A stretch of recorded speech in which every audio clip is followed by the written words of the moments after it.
ഇന്നൊരു തട്ടിക്കൂട്ട് carrot, beans, cabbage,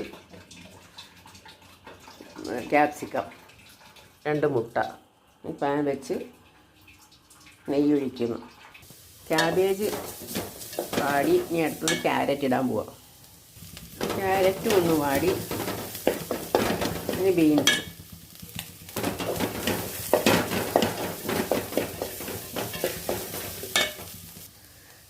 beans ഏകദേശം ഒന്ന് വാടിയിട്ടുണ്ട്. ക്യാപ്സിക്കം,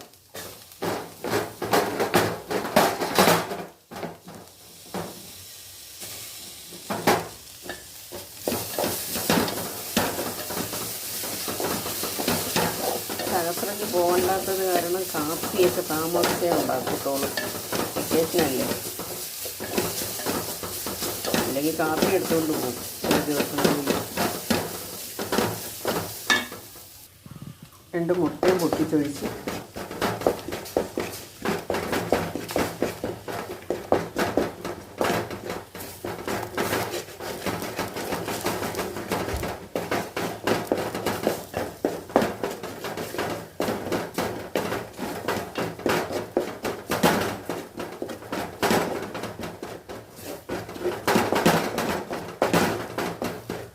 ഇതിനെല്ലാം ഉപ്പിട്ടതാണ്.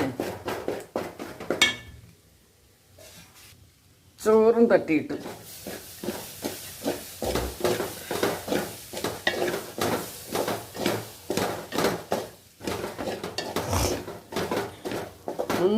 ദിവസവും ജലദോഷമുള്ളൊരു വ്യക്തി ആരാ?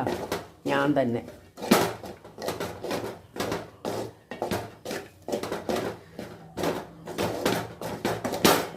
കണ്ടോ എങ്ങനെയുണ്ട് ഫ്രൈഡ് റൈസ്? കഴിച്ചിട്ട് അഭിപ്രായം പറയണേ എല്ലാവരും. സോസൊന്നും ഇല്ലായിരുന്നു ഒഴിക്കാൻ, അതുകൊണ്ട് അതൊന്നും ചെയ്തില്ല.